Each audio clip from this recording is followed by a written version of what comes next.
ऐसा क्यों कहा जाता है कि सारी समस्याओं की जड़ महिला है? हम देखते हैं भारत का संविधान कहता है, यद्यपि हमारा देश एक पुरुष प्रधान देश है, बावजूद इसके भारत का संविधान कहता है कि जो सुविधाएं, जो अधिकार महिलाओं के लिए सुरक्षित है, उतने ही अधिकार पुरुषों के लिए है। फिर पुरुष आखिर इतनी बर्बरता क्यों करता है? क्यों मानता है वो कि सारे के सारे या दुनिया की सारी समस्याओं की जड़ केवल महिला है? तो भारत का संविधान, मैं फिर से दोहराना चाहता हूं कि भारत का संविधान चाहे स्त्री हो चाहे पुरुष हो, दोनों को एक समान दृष्टिकोण से देखता है। किसी स्त्री के मर्जी के खिलाफ किया गया कृत्य या किसी भी प्रकार की जोर जबरदस्ती या उससे अनैतिक रूप से संबंध बनाना, यह भारत का संविधान उसे बलात्कार कहता है। किसी भी स्त्री के मर्जी के खिलाफ उससे संबंध बनाना, भारत का संविधान इसे बलात्कार की श्रेणी में खड़ा करके उसे जेल में डाल देता है। यदि इस केस की रेयर अवस्था है तो उसके लिए फांसी भी दी जा सकती है। अब यह डिपेंड करता है कि इस देश की जनता क्या चाहती है।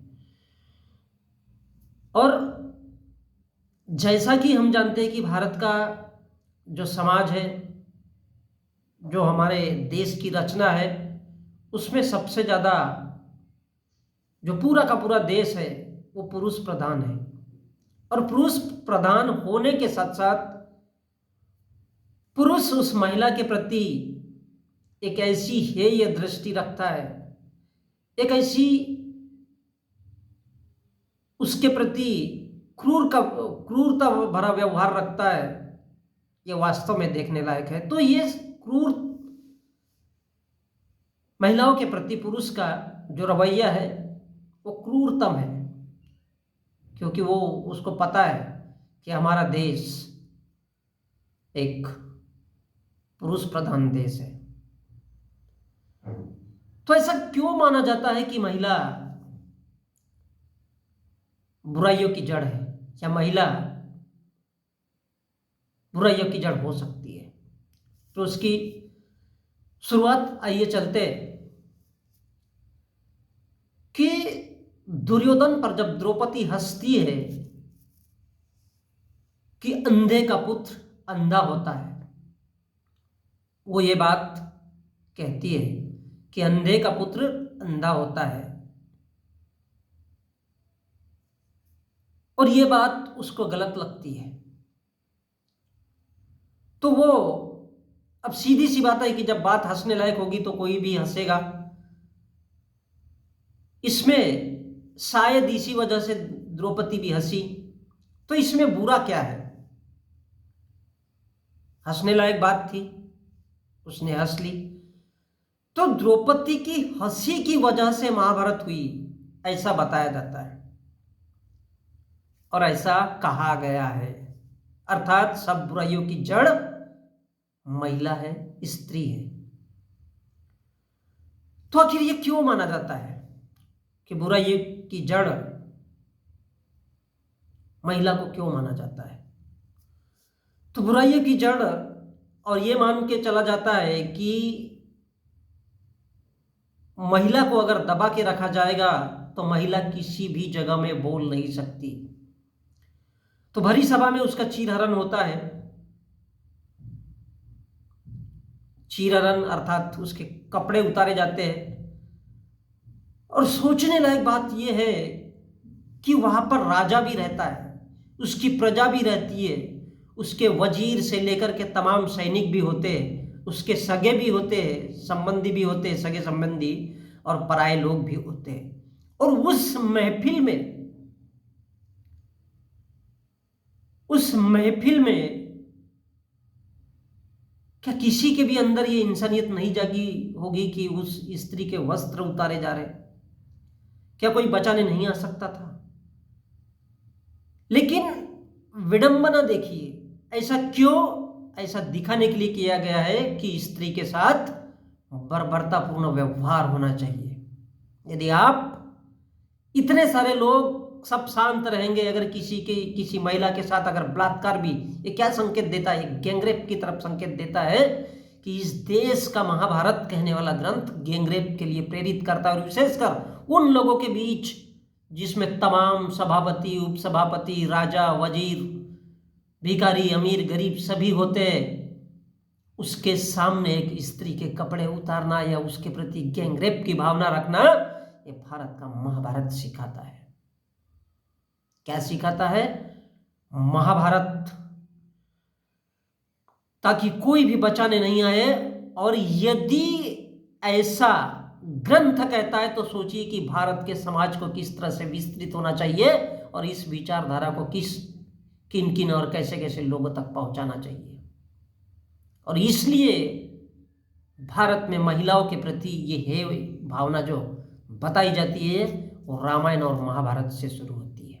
भारत के, जिसे हम इतना पवित्र ग्रंथ मानते और हर घर घर में पढ़ते हैं। क्या पढ़ते हैं? उस महिला के साथ बलात्कार करने की सीख हमें महाभारत देता है। और ये स्त्री के दमन की वास्तविक घटना है, अत्यंत क्रूरतापूर्वक जघन्य घोर अपराध, और इसलिए भारत का संविधान इस प्रकार के कृत्य के लिए उसे जेल में डालता है। यह अलग बात हो सकती है कि भारत के सुप्रीम कोर्ट के जज हो या हाई कोर्ट के जज हो और रामायण और महाभारत को मानते हो, क्योंकि ये आनुवंशिक गुण होते हैं। उनको मानते हो, उनको पवित्र समझते हो, उनकी पूजा करते हो, तो सोच सकते हो कि उनके रहते में भी भारत में इस प्रकार के जो कृत्य होते हैं उसके लिए उनकी क्या सोच रहती होगी। तभी हमारे देश में ऐसे लोगों को खुला छोड़ दिया जाता है। यह इसलिए था कि महिला के साथ अगर बलात्कार, गैंगरेप भी किया जाए तब भी उसके सगे संबंधी, उसके भाई बंधु, उसके रिश्तेदार, कोई राजा, कोई रंक बीच में उस स्त्री का बचाव करने के लिए नहीं आना चाहिए। और ये बलात्कार कहिए, महिला के प्रति क्रूरता भरी सोच जो है वो पूरे समाज में व्याप्त होना चाहिए, जो तब से लेकर के आज भी चली आ रही है। चाहे लोग उस स्त्री का गैंगरेप करके ही चले क्यों न जाए, वो मर जाए, उस महिला का जीवन समाप्त हो जाए, इससे भारत के पुरुष प्रधान सभ्यता को कोई फर्क नहीं पड़ता। उसकी हत्या हो जाए महिला की, किसी को बुरा नहीं लगेगा, क्योंकि स्त्री जीवन ही ऐसा जीवन है कि बलिदान देना उसका काम है। स्त्री क्या है? पुरुष के मनोरंजन का साधन है। स्त्री क्या है? पुरुष के शौक का सामान है, पुरुष के हवस का साधन है। और क्या है? सिर्फ बच्चा पैदा करने की मशीन है। इसलिए भारत के लोग चाहते हैं कि उनके घर में बेटी पैदा नहीं होना चाहिए। क्यों? क्योंकि बेटी को वो अभिशाप मानते हैं, अभिशाप मानते हैं। रामायण को देखिए कि स्त्री के लिए एक लक्ष्मण रेखा खींची जाती है कि बेटा तुम इस लक्ष्मण रेखा के बाहर नहीं जाना है, मतलब तुमको 24 घंटे घर के अंदर ही मरना है। क्योंकि अगर घर से बाहर जाओगी, कोई पुरुष मिलेगा, उससे प्यार हो जाएगा, यह भारत के ब्राह्मणों को नहीं चलता है। किसी से प्यार हो जाएगा अगर घर के बाहर जाएगी तो इसलिए उसको लक्ष्मण रेखा खींची जाती है, ताकि वो घुट घुट करके इन चार दीवारियों में मर जाए। उसकी अगर शादी होती है तो उसको उसी पति से निर्वाह करना होता है, चाहे वो उसको मारे, पीटे या राम के जैसे शक करे, या फिर उसको अग्नि परीक्षा लेने के बाद भी उसे छोड़ दे। और लेकिन पत्नी का धर्म देखिए कि वो अगर वनवास जाता है पति, तो उसके साथ वनवास, अर्थात भारत की महिलाओं की स्थिति ऐसी कर देना कि वो न जीने लायक हो न मरने लायक हो, सिर्फ एक हवस का ऐसा साधन, एक माध्यम बना दिया गया कि बस उसके साथ सो जाओ, इसके अलावा स्त्री कुछ भी नहीं है। क्यों?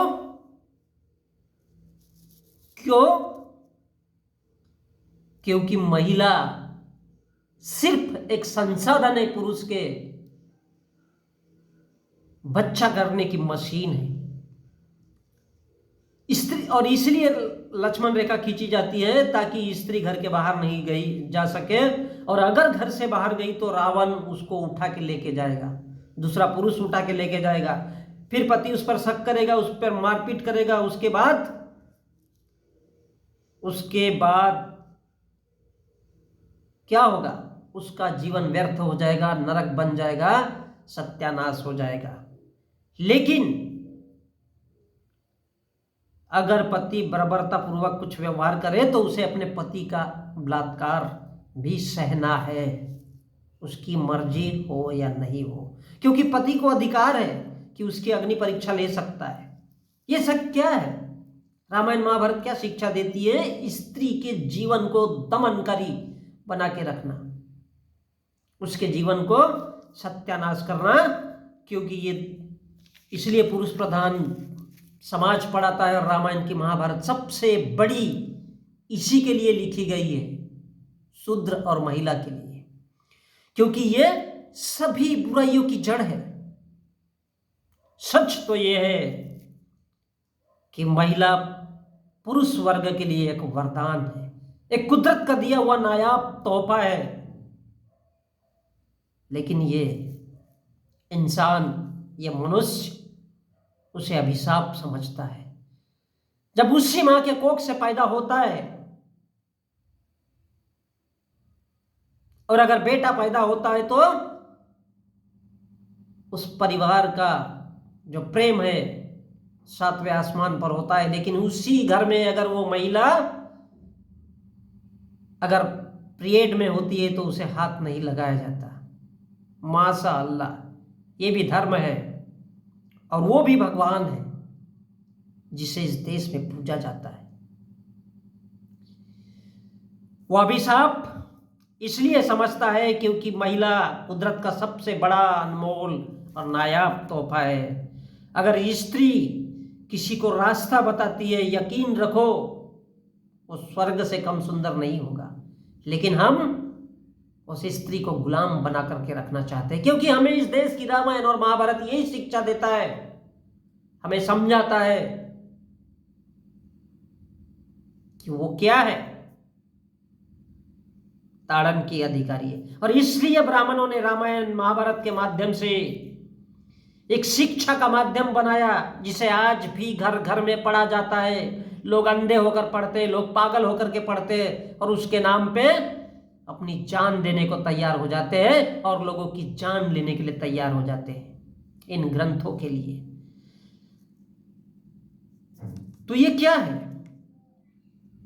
इन रामायण और महाभारत के माध्यम से महिलाओं के दमन, उस पर अत्याचार, उसको दबाने के लिए ये कूटनीतिक क्रूर ग्रंथ लिखे गए हैं। क्यों?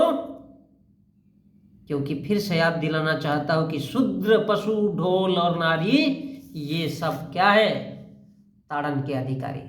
जो तुम्हारे मन में आता है इनके लिए, उनको वो सजा दो। जरूरत पड़ती है हाथ काट दो, इनके पैर काट दो, इनकी जीभ काट दो।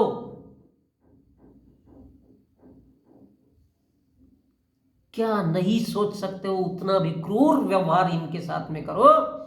और इसलिए भारत का संविधान कहता है, इस देश की महिलाओं, मेरे देश की महिलाओं, आपका मजहब हिंदू होगा, मुसलमान होगा, आपका मजहब सिख हो, जैन हो, आप पारसी हो, मुझे इससे मतलब नहीं है। जब हिंदू या ब्राह्मण धर्म या कहिए सनातन धर्म अगर अपने देश की महिलाओं के लिए इन ग्रंथों के माध्यम से ये सोच रखता है, सोचो कितनी बड़ी गुलामी में आप लोग जी रहे हो। लेकिन भारत का संविधान आपको बराबरी का अधिकार देता है पुरुष के साथ। जितना जो अधिकार, जो बराबरी पुरुष के लिए है, उतना ही सम्मान वो महिला के लिए देता है। और यदि इस देश की महिला हो, यदि वो किसी भी प्रकार से छिन्न भिन्न हो जाती है, तो उसे भारत का संविधान रास्ता भी दिखाता है। बहुत सारे आर्टिकल है, कभी इनका धीरे धीरे जिक्र करूंगा। तो इतना ही कहना चाहता हूं कि मेरे देश की महिलाओं, अपने आप को समझो। जब अपने घरों में आप देखते हो कि आपका पति है, आप उसे प्यार करते हैं, तो आप कहते हैं कि मेरे पति ने कहा है मैं उसी को वोट दूंगी। यही महिलाओं की सबसे बड़ी मूर्खता है। सोच सकते हैं कि जब ग्रंथ इतना तुच्छ महिलाओं के लिए सोचता है, इस देश का हिंदुइज्म सोचता है, इस देश का ब्राह्मणिज्म सोचता है, भारत का ब्राह्मणी धर्म, भारत का सनातनी धर्म, तो उन हिंदू महिलाओं को तो गर्व होना चाहिए कि वाह क्या बात है। उनको गर्व होना चाहिए कि किस तरह से रामायण और महाभारत उस स्त्री को गुलाम बनाने के लिए लिखे गए। उनके साथ सिर्फ उन्हें एक सेक्स करने का माध्यम बताया गया है कि जब आपकी भूख पूरी हो गई हो तो उसके पास से हट जाओ, उसको छोड़ दो, उस स्त्री को। यहां तक व्याख्यान है इस देश के धार्मिक ग्रंथों में। इससे बढ़कर भारत की महिलाओं के लिए खुशी की क्या बात होगी, जो भारत में हिंदू शेरनिया और न जाने क्या क्या आजकल मेडल उस नाम पर लेना चालू कर रही है। कभी सोचिएगा कि धरती पर कुदरत के द्वारा नवाजा गया एक नायाब तोहफा हो आप लोग। इसलिए भारत का संविधान आपके लिए बराबरी की बात करता है।